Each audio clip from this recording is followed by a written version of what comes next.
Eu só entendi o amor de Deus por mim na medida que fui pai. Não porque eu me coloco no lugar de Deus. É que como pai eu vejo quanto ele sofre pelos filhos. É só isso. Porque eu sou filho de Deus e eu sei como eu atrapalho Deus muitas vezes, quanto eu sou rebelde com Deus muitas vezes, com a minha postura, os meus erros, as minhas falhas, como eu entristeço o papai. E não sei quantas vezes eu dou alegria, mas eu sei que dou muita complicação para ele. E assim mesmo ele me ama intensamente, totalmente. Talvez seja essa a maior lição que a gente tira da paternidade. De que a gente é filho e tem um Deus, um Pai extremamente compassivo. A segunda palavra que eu quero dar é de pedido de auditoria desses presentes que vocês ganharam. Como é que é esse negócio? Só se divinamente Deus escolheu 41, 40 e 39. Gente, os matemáticos me ajudem para a gente entender a possibilidade, a probabilidade disso acontecer no sorteio das megas cenas, alguma coisa. Isso tem que passar por auditoria, tá? Eu acho que ela ficou procurando aleatoriamente e encaixou, né? Porque é um milagre isso que aconteceu aqui, 41, 40, 39. Não é nem 39, 40, 41, é ordem decrescente. Mas parabéns aos pais também que vão privilegiar-se com esses presentes. E a terceira palavra, queridos, é um pedido de perdão. Perdão a pais, na expectativa que eu ia trazer uma mensagem para os pais. Tá? Perdão, por quê? Porque é dia especial, domingão, você veio na igreja, apareceu, você quer ouvir uma palavra, né, do paizão, aquela coisa mais coração-mente. Eu acho que eu vou criar essa palavra, coração-mente, né? Mais do coração, mais, né? Mas eu realmente lutei contra isso. Duas pessoas muito amadas chegaram para mim e perguntaram: mas o senhor não vai falar sobre Apocalipse? Falei: vou. E, gente, eu confesso para vocês que pregar expositivamente e sistematicamente, ou seja, capítulo por capítulo, tem muitas bênçãos. Mas hoje não é uma delas. Porque esse texto de hoje é um texto dos mais difíceis, mais pesados. Ele é mais pesado que o capítulo 20, que fala sobre o milênio. Mas ele é um texto doído. Se você acha que eu dei algumas pauladas, você só levou arranhões. Esse negócio aqui é muito sério e muito forte. Tanto que o tema da mensagem não é Papai, eu te amo. O tema da mensagem é Fuja da Grande Babilônia. Fuja da Grande Babilônia. Então, pedido perdão, não sei se você vai me perdoar ou não, mas eu tenho que tratar esse assunto porque nós estamos caminhando quase o ano todo nesse livro de Apocalipse, porque na nossa igreja nós temos um culto à noite só. Então, se tivesse culto de manhã à noite, a gente faria metade do tempo, mas só tem um domingo à noite e a gente precisa trabalhar nesses textos aqui. E hoje, então, nós vamos falar sobre o capítulo 17, que mostra exatamente um dos temas mais fortes da vida cristã, que é a nossa jornada aqui na Terra, a nossa caminhada cristã. O grande foco de todo cristão sério com Deus não é viver na Terra, é chegar à cidade celestial. Nós, quando conhecemos a Cristo, entendemos o projeto de que nós passamos nessa terra, mas essa terra, ela como está no seu sistema, na sua maneira, na sua injustiça, na sua desigualdade social, nos deméritos que ela tem, nas posturas com que as pessoas vivem, os propósitos que as pessoas têm para a vida, não é o nosso alvo. Nós temos uma crise de cara quando nós conhecemos a Cristo, entregamos o nosso coração a Cristo, que é essa expressão que a gente diz quando aceita Jesus e tem Jesus como seu Senhor e Salvador, é que nós entramos em choque e em xeque contra todo o sistema deste mundo. E aí nós aprendemos que a partir de agora nós começamos a caminhar para um negócio melhor. O nosso sonho, que para alguns é utopia, é que um dia nós vamos habitar numa cidade sem injustiça, sem caos, sem desigualdade social, sem pecados estruturais ou individuais, com um governo extremamente justo de um rei chamado Jesus Cristo. Nosso objetivo é esse. Por isso, a nossa grande loucura, porque nós vivemos uma realidade que nos priva disso todo o tempo e que às vezes nos seduz a viver contra esse sistema que nós sonhamos um dia. Por isso nós somos caminhantes nessa terra, nós somos vagantes nessa terra, nós somos mochileiros nessa terra, porque nós esperamos que esta terra seja restaurada para que a gente possa viver nela. Há um livro muito conhecido do mundo cristão chamado O Peregrino. 1778 ele foi escrito por John Bunyan. É o segundo livro mais lido da história, a não ser a Bíblia. Esse livro conta a saga do cristão, que é chamado de evangelista, que está rumo à sua cidade celestial. E no meio dessa caminhada, peregrinamente, como a palavra diz, ele vai encontrando as suas opções de vida, atalhos, seduções, tentações, privações, e o foco dele é chegar até essa cidade celestial, até que ele encontra com um outro companheiro chamado Fiel, e eles chegam até perto de uma cidade chamada Cidade da Destruição, onde ele encontra uma feira chamada Feira das Vaidades, e aí o seu companheiro Fiel é morto. O fim da história é que ele chega até a cidade celestial, porque esse é o alvo do peregrino, esse é o alvo do cristão, esse é o nosso alvo. Então, em mente com isso, em mente desse alvo que nós temos nessa caminhada, nós temos que todos os dias entender que as coisas que virão a nós poderão ser contra nós ou a favor. Propostas de trabalho poderão ser a favor ou contra nós. Propostas de lucro fácil podem ser a favor ou contra nós. Relacionamentos que nos surgem poderão ser a favor ou contra nós. Todas as situações da vida devem passar por esse crivo. Decisões que nós temos que tomar a respeito de todas as coisas precisam. Isso vai me afastar do meu foco, vai me desviar do foco ou vai me colocar mais em cima, dentro do foco, do alvo, que é chegar nessa caminhada para encontrar com o meu Jesus. Tem duas coisas que o livro de Apocalipse vai dizer. Que o nosso objetivo nessa terra é caminhar por ela, passar por ela, até mostrar para essas pessoas que estão fora deste caminho que existe um propósito. Existe uma chegada numa cidade chamada Nova Jerusalém. E que lá haverá uma festa de casamento, a qual eu não sou convidado.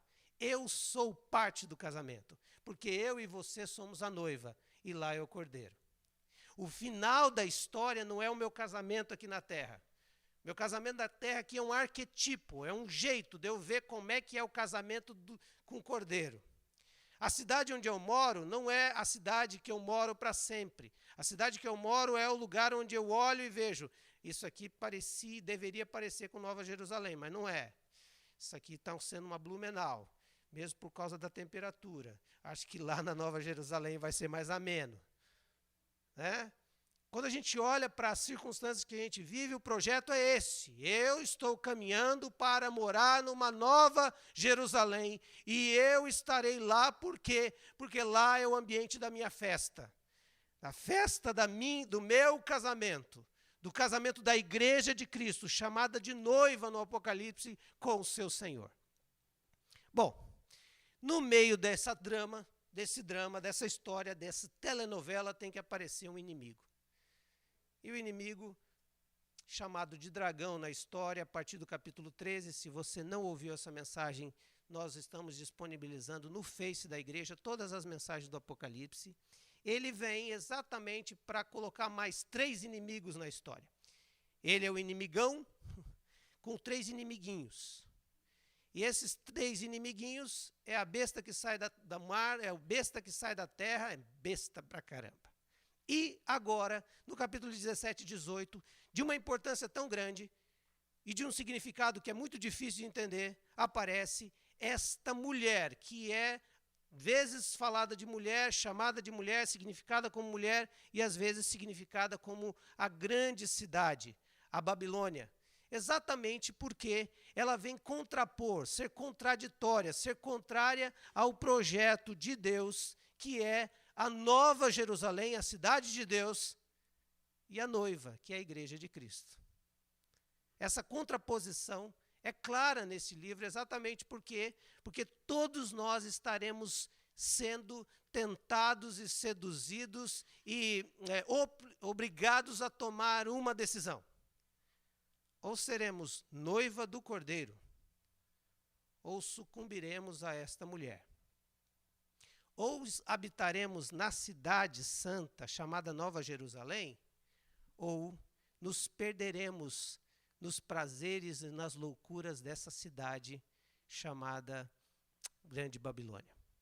Mas vamos entender então um pouco dessa cidade. Apocalipse 17, de 1 a 18, eu quero ler.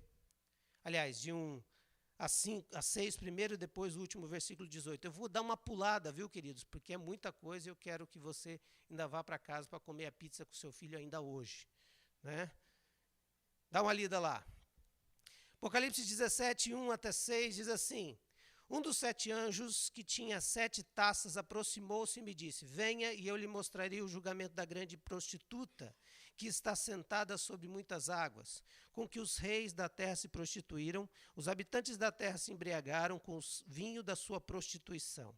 Então o anjo me levou em espírito para um deserto, parecido com a cena de Apocalipse 13. E lá vi uma mulher montada numa besta vermelha, que estava coberta de nomes blasfemos e que tinha 7 cabeças e 10 chifres. A besta tinha 7 cabeças e 10 chifres, semelhante à cena de Apocalipse 13. A mulher estava vestida de azul e vermelho, não é nenhum time de futebol, e adornada de ouro, pedras preciosas e pérolas. Segurava um cálice de ouro cheio de coisas repugnantes e da impureza da sua prostituição. Em sua testa havia uma inscrição: Mistério, Babilônia a Grande, mãe das prostitutas e das práticas repugnantes da terra. Vi que a mulher estava embriagada com o sangue dos santos, o sangue das testemunhas de Jesus. Quando a vi, fiquei muito admirado. A mulher que você... versículo 18 diz assim: a mulher que você viu é a grande cidade que reina sobre os reis da terra. Meu mano, você viu por que eu estou pedindo perdão? Porque o texto é pesadíssimo. E ele fala exatamente desta mulher que às vezes é representada como uma prostituta e às vezes representada como uma cidade. A ideia aqui é que esta mulher é uma representação de tudo aquilo que seduz os reis. Veja que o texto vai descrever 7 reis e 10 reis.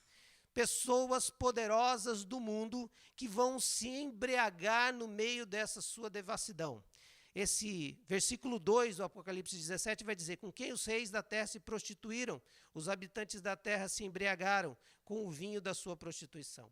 Ela representa toda a proposta de prazer que o mundo dá. Toda. Seja ele prazer físico, seja prazer pelo poder, seja toda forma de perder-nos numa alegria passageira que não nos leva a nada.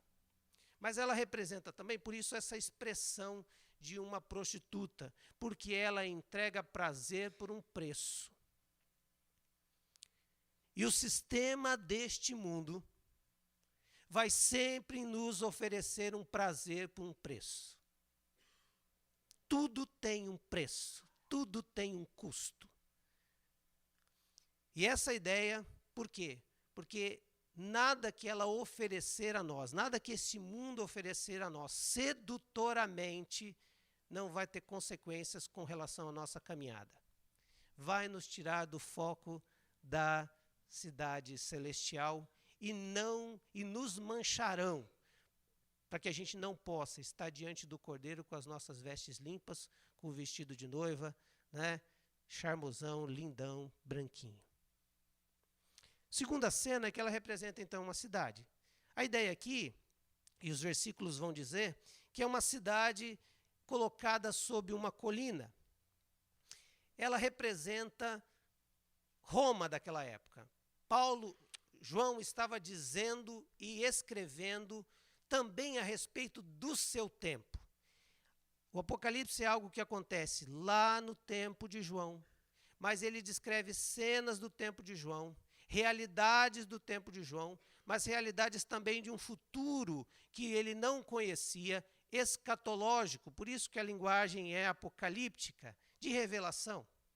Ele não tinha ideia de que isso seria algo lá na frente, mas ele visualizava esta mulher na figura do reinado de Roma e da cidade de Roma, porque eles faziam muito bem todos os detalhes que estavam traçando aqui Roma e o Império Romano retratavam. Roma era uma cidade que estava sob 7 colinas, representada exatamente por Grande Babilônia.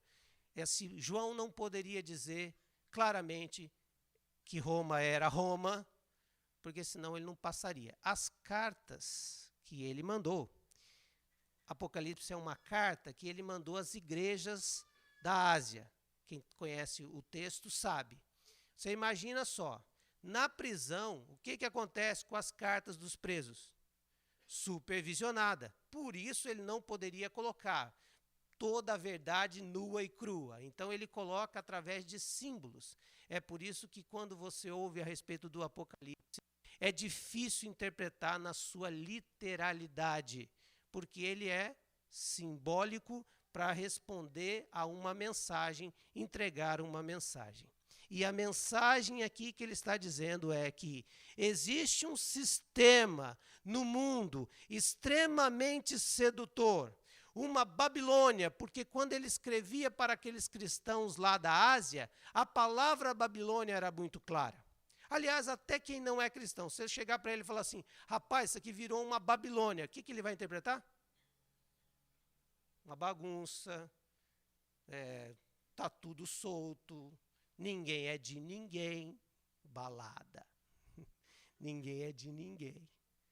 É Babilônia. Então, essa linguagem faria com que essa carta poderia chegar. E ele usa essa expressão, a Grande Babilônia. Ela representa, então, todo o poder que o mundo possa oferecer. Então, essa mulher, representada em Apocalipse 17 e 18, utilizando 2 capítulos desse importante livro, é para dizer que nós precisamos atentar na nossa caminhada para a cidade celestial, santa, Nova Jerusalém, a quem nós inspiramos e desejamos tanto, porque nós temos um casamento lá marcado. Nós vamos estar nas núpcias do Cordeiro, nas bodas do Cordeiro, no banquete, e nós somos a noiva dessa história. A igreja de Cristo é a noiva, mas essa mulher é mandada do dragão exatamente para proporcionar 2 coisas que a nós homens e mulheres, como humanidade, são sempre tentadores. Ela veio com o objetivo de desviar a gente, de chegar a Nova Jerusalém e de participar desse banquete. Ela veio para destruir a noiva, porque aos reis é sedução, aos poderosos é prazer e poder. Quer coisa mais sedutora do que prazer e poder? Gente, não tem. Unido ainda, meu Deus do céu. É loucura. Todo mundo vai querer. Pobre vai querer, rico vai querer, bobo vai querer, leso, como diz, vai querer. Porque essas duas coisas nos seduzem, nos atraem e fazem da gente ficar doidinhos por isso. Qual é a estratégia que ela usa? Como cidade, ela vai atrair as nações. Mas ela quer destruir também, antes disso, ela quer destruir a noiva. Olha só o que está no versículo 6 do capítulo 17. Versículo 6, capítulo 17. Vi a mulher estava embriagada com o sangue dos santos e o sangue das testemunhas de Jesus. Quando a vi, fiquei muito admirado. Ou seja, essa mulher sabe que os que não são dela, mas também não são do Cordeiro, são sedutores, ela vai agir com sedução. Mas ela sabe que alguns que são do Cordeiro, que estão em dúvidas que são do Cordeiro, que não têm certeza que são do Cordeiro, que estão aí sim meio naquela coisa, não sei se eu caso, não sei se eu compro uma bicicleta, não sei se eu afirmo um compromisso com esse Jesus, é coisa muito séria esse negócio de vida com Jesus. Nesses ela age com sedução. Agora, quando ela vê que a cidadã fechou o contrato, ama Jesus de todo o coração, tem coisa mais importante que Jesus, tem as suas rebaladas, né? Rebalada, essa palavra, estou inventando palavra hoje, né? É isso aí, me ajuda aí. Essas resbaladas, faltou o S, glória a Deus. Essas resbaladas que a gente tem, não tem isso. Você tem os seus erros, as suas falhas, os seus pecados, mas no mesmo momento que você tem os seus erros, o Espírito Santo já vem dizendo assim, pisou na bola, está errado. O Espírito Santo está agindo em você e você retoma a sua caminhada. Esse ela odeia e esse ele quer destruir. Os santos. Gente que sabe para onde está indo e sabe o que vai fazer lá. Você sabe para onde você está indo e sabe o que você vai fazer lá? Então eu tenho uma resposta para você, cristão. Eu estou indo para Nova Jerusalém e eu estou indo para a festa do meu casamento. Ponto. Então ela vai querer destruir. Mas qual a estratégia dela? Então, como cidade, ela vai atrair as nações através do poder. E o versículo 15 do capítulo 17 vai dizer assim, então um anjo me disse, as águas que você viu, onde está sentada a prostituta, são povos, multidões, nações e línguas. Ela vai usar o comércio para isso. Olha lá o capítulo 18, versículo 12 e 13. Você está acompanhando comigo aí, querido? Está difícil aí ou não? Apocalipse 18, 12 e 13. O que eles vão vender? O que vai ser o comércio? O que vai ser a maneira de gerar dinheiro? Como é que vai ser essa questão? Como é essa questão? Essa questão tem a ver com essa troca. Dinheiro, produto, consumo, comércio, comercial, publicidade. Você não pode viver sem isso. E ali no versículo 12 diz, artigos como ouro, prata, pedras preciosas, pérolas, linho fino, púrpura, seda, tecido vermelho, todo tipo de madeira de cedro e peças de marfim, madeira preciosa, bronze, ferro, mármore, canela e outras especiarias, incenso, mirra, perfumes, vinho, azeite de oliva, farinha fina, trigo, bois, ovelhas, cavalos e carruagens e corpos e almas de seres humanos. Queridos, não é literalidade. Tem produtos que você pode consumir, não tem problema nenhum. Não tem a ver com literalidade. Tem a ver com o fato de que está inserido no sistema deste mundo o consumo desenfreado para satisfazer as minhas vontades e o meu desejo, onde eu não entendo mais que eu dependo de Deus. Eu posso conseguir todas as coisas e satisfazer as minhas necessidades através de coisas. E perceba que, na mesma proporção que se compra canela, se compra corpos. Na mesma proporção que se compra mirra, se compra almas. Aqui a ideia é exatamente o seguinte: tudo virou comércio. E você vale o dinheiro que você consegue juntar. Você vale o status que você conseguiu adquirir. Você não é apenas o Jacques. Você tem que ser ou o doutor Jacques, ou o professor Jacques, ou o fulano Jacques. Tem que ter um título. Você não é simplesmente você. Você precisa ser o que você faz. E quando nós olhamos para isso, o domínio dela é exatamente porque ela domina a besta que vem do mar, a palavra de Deus vai dizer, ou seja, o anticristo que virá. Ela tem um domínio porque ela se assenta sobre as multidões e povos, então ela tem um domínio sobre esses 7 reis. Ela tem um domínio sobre os 10 reis, que são esses reinos aliados. Mas ela trabalha exatamente nessa cidade em cima desse comércio, dessa troca. Nada com esta mulher, nada com esse sistema do mundo é de graça. Tudo tem um preço. Tudo tem um preço. E aí ele fala da besta, que eu não gostaria de gastar muito tempo, mas o texto vai dizer dessa besta que ela está montada. Essa mulher está montada na besta. A ideia, e é muito difícil a interpretação, queridos, mas eu vou tentar jogar uma coisa mais simples para a gente caminhar aqui. A ideia seria que essa besta seria esse anticristo, esse alguém escatológico que virá um dia ainda, ou um rei que era da época, ou um reino da época.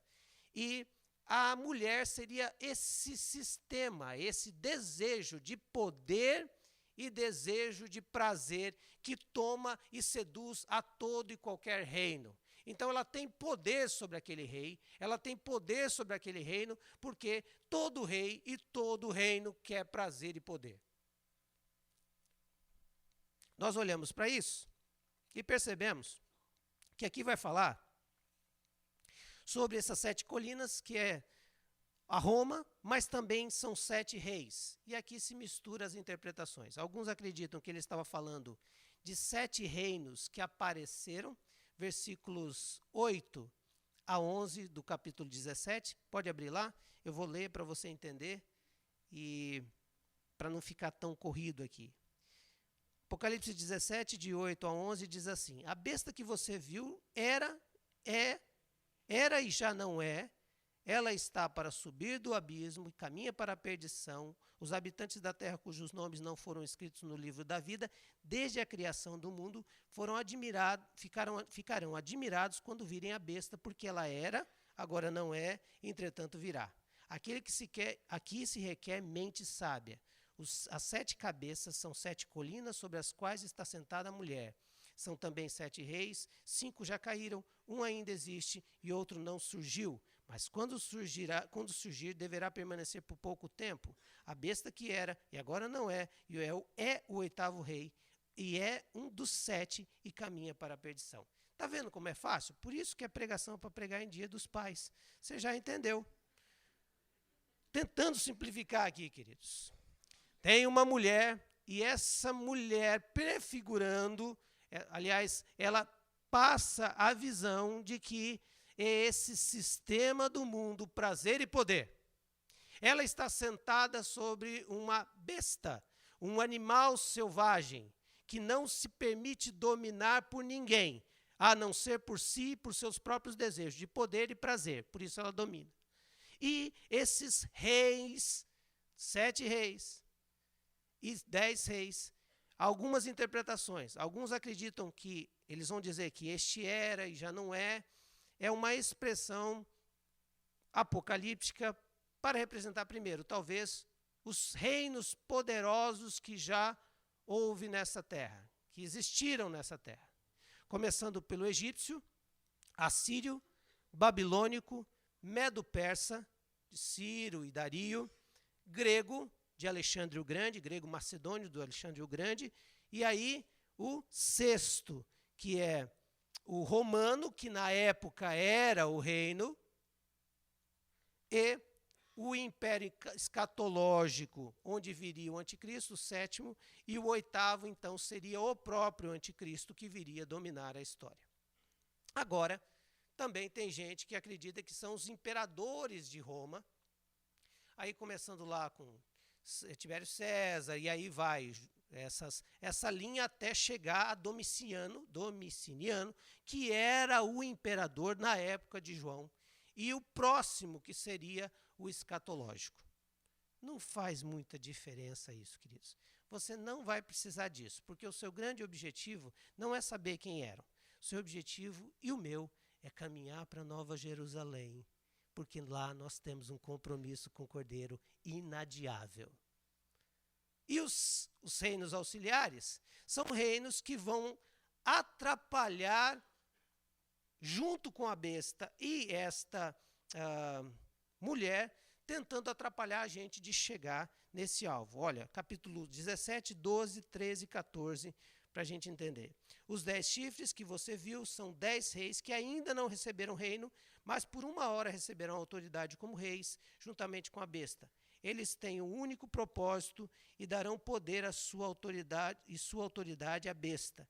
Guerrearão contra o Cordeiro, mas o Cordeiro os vencerá, pois é Senhor dos senhores e Rei dos reis, e vencerão com ele os seus chamados, os escolhidos e fiéis. Esses auxiliares, reinos auxiliares, receberão poder para tentar tirar a gente do foco. Eles vão lutar contra a igreja e contra Cristo, mas nós os venceremos, porque nós temos um propósito da Nova Jerusalém, de chegarmos lá, porque nós temos um compromisso com o nosso amado. Como é que a gente vai vencer? Não é nas armas que a gente acha que tem que vencer. Porque eles lutam com armas diferentes. Eles lutam com armas cruéis. Nós lutamos com a presença de Deus, que nos faz ser amáveis, longânimos, pacientes, respeitosos, honestos, leais e convictos do nosso chamado. Nós não entramos no sistema de poder e prazer. Nós entramos no sistema de poder de Cristo e prazer nele. E assim nós vencemos o mundo. E como prostituta, ela atrai pela sedução esses mesmos reis. E essa indústria de entretenimento sem Deus. O resumo, então, queridos, é que esse sistema foi arquitetado pelo dragão, que na palavra de Deus, no Apocalipse, chama-se o diabo. E com essas figuras, ele quer atingir a nossa vida. Primeiro, com essa figura da grande cidade, ele quer que a gente acredite num governo sem Deus. Um governo que supra todas as nossas necessidades, fazendo a gente acreditar numa autossuficiência. E quando eu ouvia falar deste sistema, ou deste ser que viria, deste homem que uniria todas as coisas, seria o anticristo, na minha infância, eu imaginava, e ele chamava de Metreia, eu imaginava esse cara como um cara bonzinho, que dava doce para as crianças, que fazia um monte de coisa boa, para que as pessoas falassem assim, ai, como ele é bonzinho. Não. Hoje, com 43 anos, eu descubro que ele é muito mais um sistema onde faz com que eu acredite que se eu não lutar pelas coisas que eu quero, eu não as terei, porque ninguém vai me ajudar, porque Deus ajuda quem cedo madruga, não é para ficar preguiçoso. Mas esse sistema que vai colocando na gente que se você perder esses negócios, você será pobre e não terá as coisas. Se esse sistema que vai dizendo para você o seguinte, olha, a cidade tem um jeito de ser, você precisa andar conforme a cidade é. Essa semana, quem é paulistano, andou por São Paulo, conhece São Paulo. Pode levantar a mão, não é pecado não, querido. Tá? Seria pecado se eu perguntasse se é corintiano, aí seria pecado. Olha lá, pecador. Que Deus te livre desse momento. Vai me dizer que na segunda-feira você não se sentiu em São Paulo, a partir das 6 da tarde. Os carros não andavam. Rafael levou 2h30. Da Proeb, foi lá no Garcia, voltou 2h30 para chegar na casa dele, que é aqui perto. Eu levei 45 minutos da minha casa ali na Vitor Conder até a entrada da Joinville, 45 minutos. Eu já pensei em comprar uma Coca-Cola, tomar um refrigerante, fazer algumas coisas que o pessoal de São Paulo sempre faz. Ler um livro. Qual foi o meu sentimento? Meu sentimento, essa cidade não é a minha cidade. Isso aqui não faz parte da minha cidade. Esse jeito de operar a cidade não é o meu jeito de operar. Embora que a gente ache que... Depois desse dia eu pedi perdão. Todas as vezes que eu falei assim, meu Deus, que trânsito pesado. Depois disso eu soube o que é trânsito pesado. O que a gente percebe aqui é que essa mulher que parece cidade, ela está querendo dizer para a gente assim, eu tenho um jeito de viver nessa cidade, de um governo nesse jeito de viver, que você não vai precisar de Deus. Esse assunto de Deus é para os fracos, para a gente que não acredita no seu potencial. Você tem que conquistar e você tem que fazer dinheiro, porque se você fizer dinheiro, você está bem estabelecido, e se estiver estabelecido, você está protegido. E se você estiver protegido, você está seguro. Se você está seguro, você precisa do quê? Por isso que esse julgamento a essa figura, que não é uma pessoa, mas é um sistema, Deus vai julgar esse sistema, porque esse sistema sem Deus é uma cidade, é uma fortaleza, é um lugar onde as pessoas moram ali e acreditam plenamente que nunca vai vir o bicho-papão e pegá-las, que nunca vai vir o lobo mau e soprar a casinha, porque a minha casinha não é de feno, a minha casinha não é de palha, a minha casinha é de construção sólida, é de tijolo, e na historinha ele não consegue. Sabe o que Deus está dizendo para esse sistema? Um dia, os que são adoradores de você vão te trair, vão te odiar, e eles mesmos vão destruir você. Isso. Segunda coisa com a linguagem da prostituta, tão pesada, é que ele está querendo dizer, o diabo está querendo colocar no coração da humanidade, daqueles que ainda não têm certeza, que não têm a fidelidade do Cordeiro, daqueles que não são apaixonados por Jesus, aqueles que ainda não entregaram o seu coração como uma noiva apaixonada, que está louca para chegar o dia do casamento, que arruma o vestido, que vai lá e faz a prova contra a prova e a prova da prova. E eu não sei como é que a mulher faz tanta prova e ainda não está bom. Né? Homem vai lá no dia, esse aqui, bom, beleza? Esses que não têm essa certeza, ela vai exatamente gerar em você um sentimento de satisfação sem Deus. Ela vai te oferecer todas as oportunidades de prazer deste mundo para que você acredite que há uma felicidade sem Deus. E isso é sedutor. Que eu posso me satisfazer.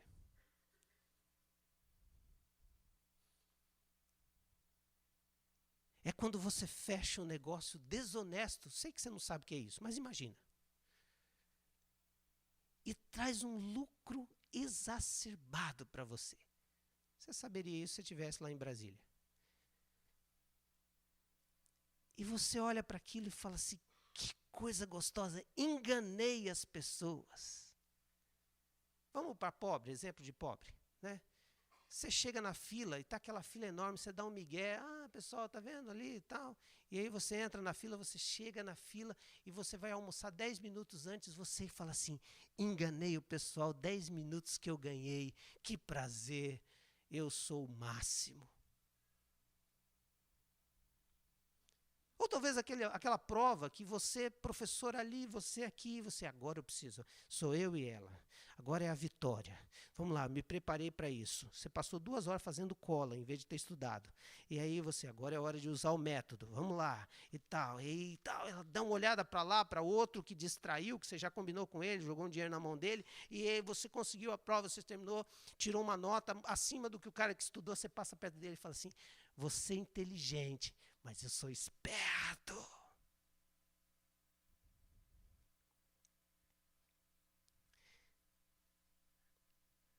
A mulher nos seduziu. Nós entramos num atalho. E é por isso que ninguém está alheio a isso, porque nós estamos peregrinamente caminhando. Apocalipse 17, 18. Até que um dia o Senhor Jesus vai dizer assim, vem para a festa, a balada está só começando. Você tem ingresso? Não. Porque o ingresso é o sangue de Jesus Cristo, vertido na cruz. Está carimbado. Você tem o selo? Você não é selado? Não, eu sou selado, sim, mas deixa eu ver o selo. Não, esse selo aqui é o da besta. A besta te bestificou. Aqui só entra os selados pelo Cordeiro.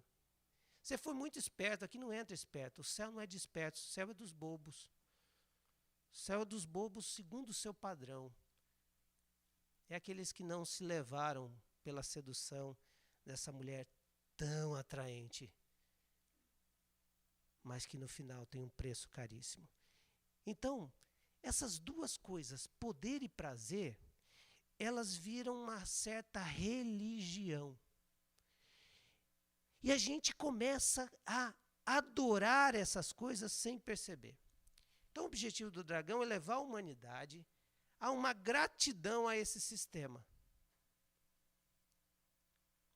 E elevando esse sistema a uma categoria de Deus, idolatrando os líderes sem Deus, idolatrando, adorando aquilo que trouxe um benefício, fazendo a gente acreditar num sistema que é esse sistema que traz salvação. Sem o sistema não há salvação. Só o sistema salva. Só o poder e o prazer salva. Só o jeitinho brasileiro salva. Não tem outra saída, a não ser fazer desse jeito, porque só esse jeito salva. E um dos jargões mais conhecidos dos cristãos é que só Jesus Cristo salva. Só Jesus salva. Menos o Gabriel Jesus, que esse não salva nada, só atrapalha a seleção. É um Jesus que não deveria estar na seleção. Mas, criando esse conceito de uma religião sem Deus, onde a adoração sou eu mesmo, ou as coisas que me proporcionam. Todas as vezes que você der crédito a algo, alguma coisa ou pessoa, antes de dar crédito à vitória a Deus, você está invertendo os sistemas. Você está no emprego? Aí você fala assim, graças ao fulano eu tenho emprego. Não é para ser ingrato. Não é isso. Mas é entender que o fulano é parte da bênção de Deus e foi usado por Deus para poder te abençoar. E aí você assim, diz graças a Deus por causa da vida do fulano. Mas toda a glória é dada a Deus. Porque se não fosse Deus, o fulano não teria poder de fazer nada. Quando nós acreditamos que estamos aqui por causa de alguém, ou por causa de alguma coisa, por causa das nossas forças, estamos no sistema de religião sem Deus. Estamos adorando e sendo seduzidos pelo poder e prazer. Mesmo que você não tenha R$1 na conta. Essa é a coisa mais ingrata. Porque rico, descobrir que está rico por causa da mulher e falar, puxa vida, né? Me lamentar, como aqui no texto vai dizer, os reis se lamentando por causa da perda dela. Capítulo 18, versículo 15, 16, 17, 18, 19. São reis. Os negociantes dessa 18, capítulo 18, 15, 16, 17, 18, 19. Os negociantes dessas coisas se enriqueceram à custa dela. Ficarão de longe, amedrontados com temor dela, com tormento dela, e chorarão e se lamentarão. Gritarão, ai, a grande cidade vestida de linho, de roupas púrpura e vestes vermelhas, adornada de ouro, pedras preciosas e pérola. Em apenas uma hora, tamanha riqueza foi arruinada. Todos os pilotos, todos os passageiros e marinheiros de navios e todos os que ganham a vida no mar ficarão de longe. Ao verem a fumaça do incêndio dela, exclamarão, que outra cidade jamais se igualou a esta grande cidade. Lançarão pó sobre a cabeça e, lamentando-se, chorarão e gritarão, ai, a grande cidade, graças à sua riqueza, nelas prosperaram todos os que tinham navios no mar. Em apenas uma hora ela ficou em ruínas. Deus vai destruir esse sistema, usando o próprio sistema, para se comerem e destruírem uns aos outros. Exatamente. Porque é um sistema sem Deus, onde não dá crédito a Deus, onde as pessoas olham e começam a idolatrar outras pessoas, ou a idolatrar si mesmo, pelas coisas que têm, pelo que possuem. Mas o nosso desafio está no versículo 4 do capítulo 18. Por favor, queria que você olhasse ou na tela ou na tua Bíblia. Para fechar. Então ouvi outra voz do céu que dizia, saiam dela, povo meu, para que vocês não participem dos seus pecados, para que as pragas que vão cair sobre ela não os atinjam. Sabe por quê? Sabe por que essa enfática palavra de Jesus, quem está falando aqui é o próprio Deus, Jesus, para sair dessa cidade? Porque ela é a cidade da destruição. Fuja dela. Fuja dela porque as minhas taças da minha ira serão lançadas sobre ela. Capítulo 17, versículo 16. E eu vou permitir, porque é o meu domínio, e sou eu quem tem um propósito tão claro, desde a fundação do mundo. Ninguém me pega de surpresa, ninguém me engana, ninguém passa na fila e eu não vejo, ninguém dá o troco errado e eu não percebo, ninguém engana o outro e eu não percebo. Eu tenho o propósito de destruição desse sistema, tanto que eu vou usar os que amam esse sistema para destruí-lo. Olha o que diz lá, a besta, capítulo 17, versículo 16 e 17. A besta e os 10 chifres que você viu odiarão a prostituta, eles a levarão à ruína e a deixarão nua, comerão a sua carne e destruirão com fogo, pois Deus colocou no coração deles o desejo de realizar o propósito que ele tem, levando-os a concordarem em dar à besta o poder que eles têm para reinar até que se cumpra as palavras de Deus.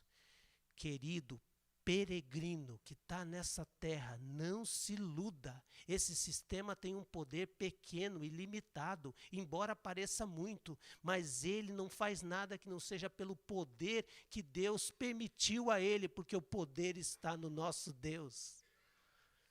E essa terra é um preparatório que Deus está nos dando para essa caminhada, que a gente possa dizer ao final dela, tem um propósito, Nova Jerusalém, e eu tenho uma festa, porque é a festa do meu casamento. Eles vão odiar. Ela promete aventura, mas não fidelidade. Ela promete prazer, mas não felicidade. E por que os próprios que a amam vão destruí-la? Porque corruptos não têm amigos. corruptos têm cúmplices, como disse Leandro Carnal. Todo sistema corrupto um dia vai ser denunciado por alguém que vai ganhar alguma coisa com a denúncia. Chama-se delação premiada. Alguém ofereceu alguma coisa interessante para mim e eu estou agora mudando de lado. Valeu, estou muito legal, gostei muito de você, gente boa, mas amigos, negócios à parte. Eu vou para o lado que está me pagando mais, que está me tirando um pouco da minha conta. Meu irmão, minha irmã, prazer e poder.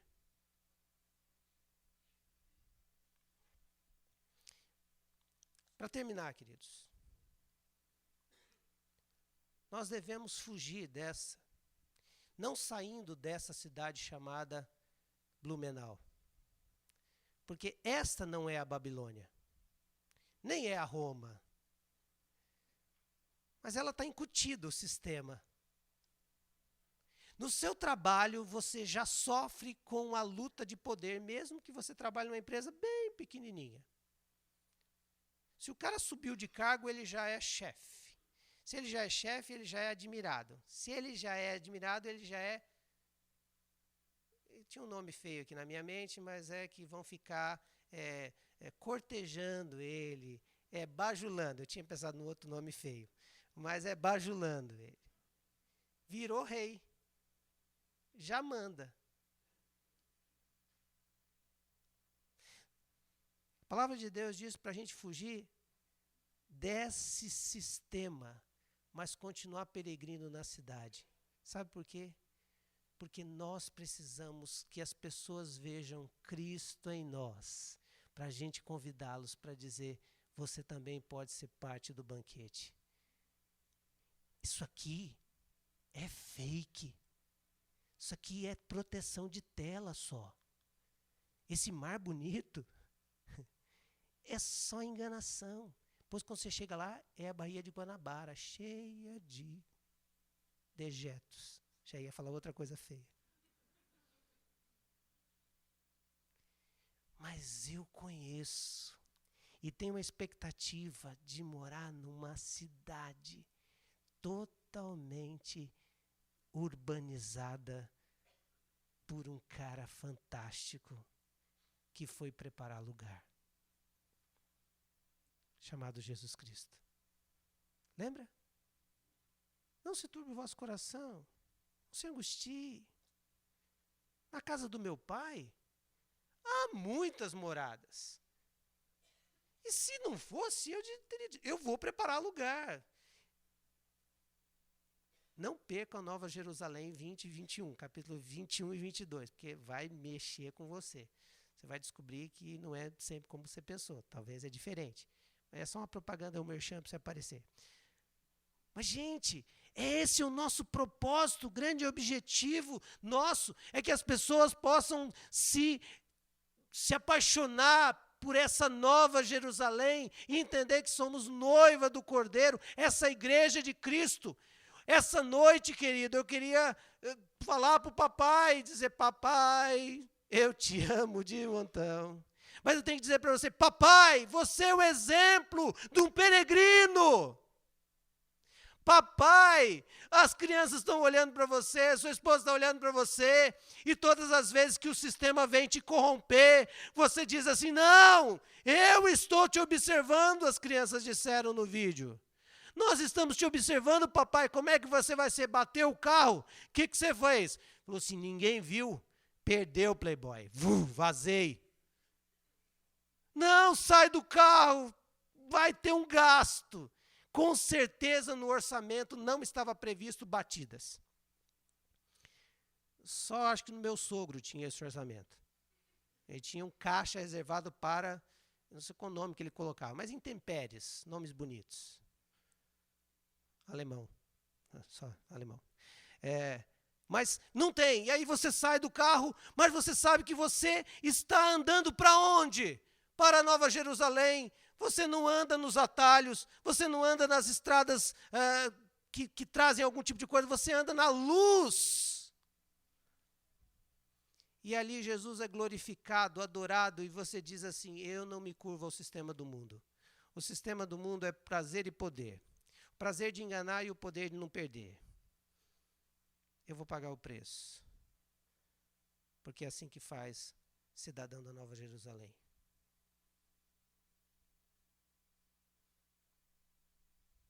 Papai, sua esposa é a pessoa que você deve devotar todo o amor a ela. E esse amor ser tanto com ela que transborda na vida dos seus filhos. Sabe por quê? Porque quando você faz isso, você está mostrando como Cristo ama a gente. E o seu coração não vai ser seduzido por mais nada e por mais ninguém. E nem o trabalho vai ser mais importante que a sua esposa. Porque tem uns caras que têm amante. Amante chama trabalho. Workaholic. Eles sentem prazer em trabalhar. Ai, trabalho. Ai, segunda-feira, 6 da manhã, tá lá ele lá. No telefone, aqui, tal, sentado. Ô, cara, você não acordou ainda? O cara... Meu trabalho começa às 8. Não, mas são 6:30. Pô, vamos despertar. Segunda-feira, temos que acertar um monte de coisa.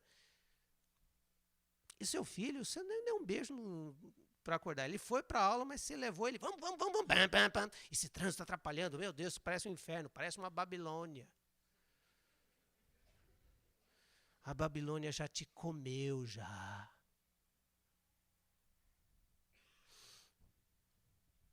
Meu irmão, tu é rico, glória a Deus. Mas se você olhar para esse dinheiro e falar assim, é meu, Babilônia te pegou. Pobre, se você ficar olhando o dinheiro do rico e dizer assim, queria que fosse meu, Babilônia te pegou. Porque o rico tem o prazer e o poder. O pobre quer o prazer e o poder do rico. Mas há uma máxima do século XVI dos reformadores que diz que o ministério do pobre é o ministério do rico. Vamos repetir? O mistério do pobre é o ministério do rico. Vamos de novo?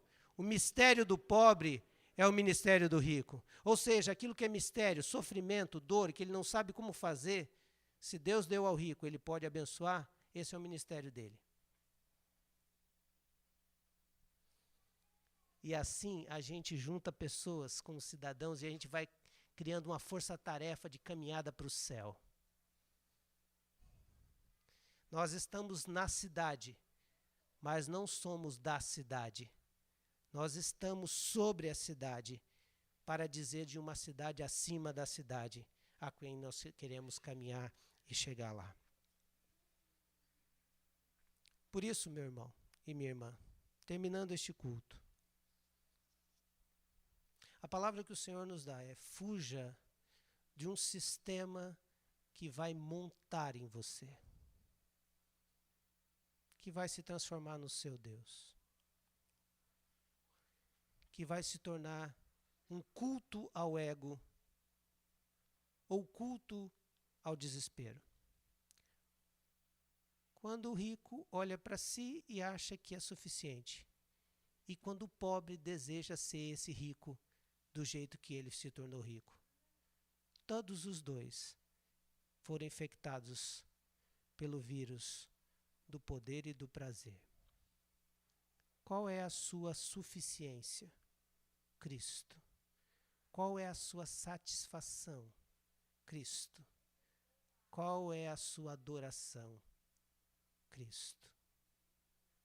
Onde tiver o vosso tesouro, ali estará o vosso coração.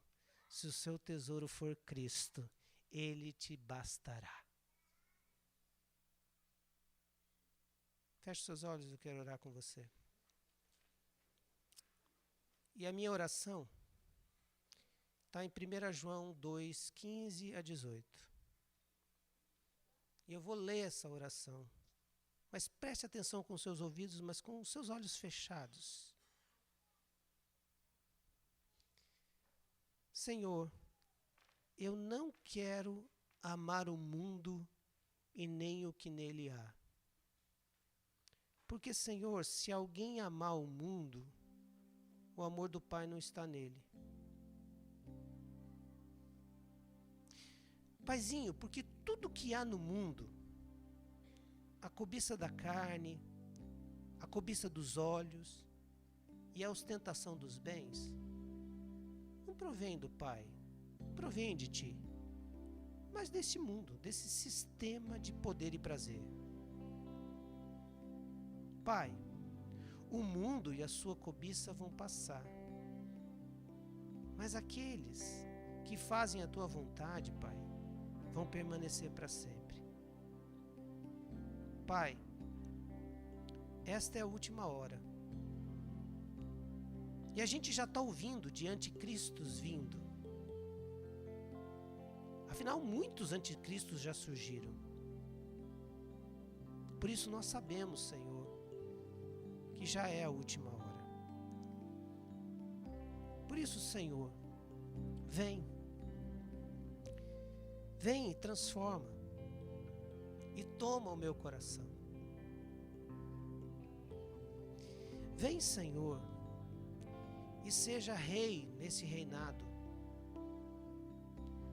Vem, Senhor, e toma o teu lugar de rei da minha cidade, do meu coração.